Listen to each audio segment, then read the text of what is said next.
دیوی ته پوری لاس کی کور بکور لگو وطن رڼا کو وطن رڼا کو وطن رڼا کو وطن رڼا کو دیوی ته پوری لاس کی کور بکور لگو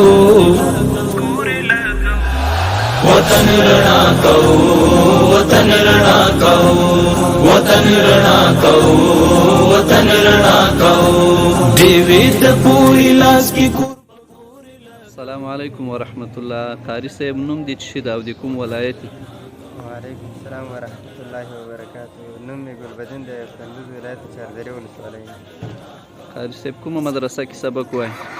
زه د ننګرهار ولایت سپرهار ولسوالۍ د فیروزۍ فامیلۍ مربوط مدرسه جامع روح المدارس روحانیه کې. قاری صاحب د امتحان صحنه ده، تاسې امتحانونه شروع دي او د تا نن کومه پرچه وه؟ زما نن مرح پرچه.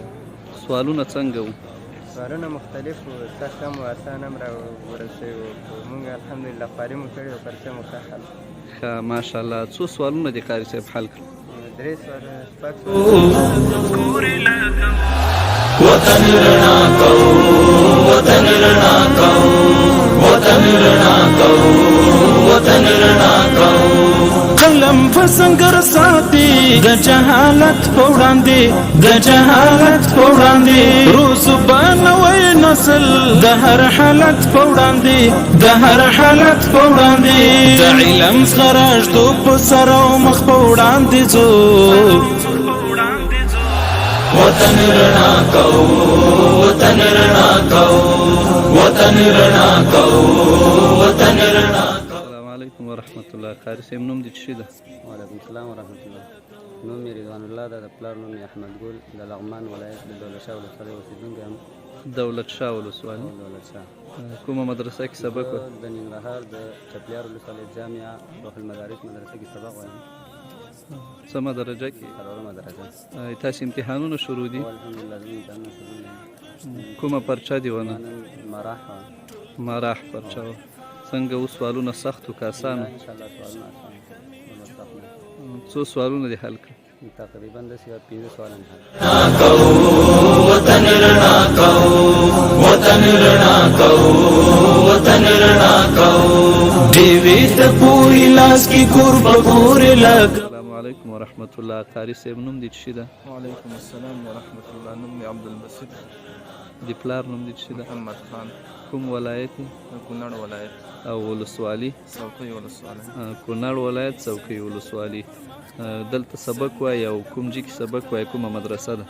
جلال آباد ولایت جلال آباد ولسوالۍ چپلیار او مربوط سلوزوی فامیلۍ جامع روح المدارس. قاری صاحب تاسې غالبا امتحانونه شروع دي؟ او امتحانونه شروع دي. تا کومه پرچه وه نن؟ نن نور الانوار څلورمه درجه ده. د تا نور الانوار پرچه وه.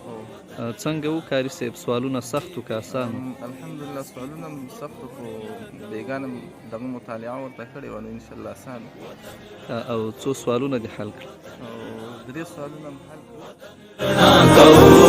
وطن رڼا کو دیوی بد پوهنی وی بلی شفاعت وی بلی شفاعت. علیکم ورحمت الله. قاری صاحب نوم دې څه دی او د کوم ولایت؟ وعلیکم السلام ورحمت الله. محمد نظیر مې نوم ده، د پلار نوم یې عبدالقدیر ده، د کابل ولایت د قرهباغ ولسوالۍ.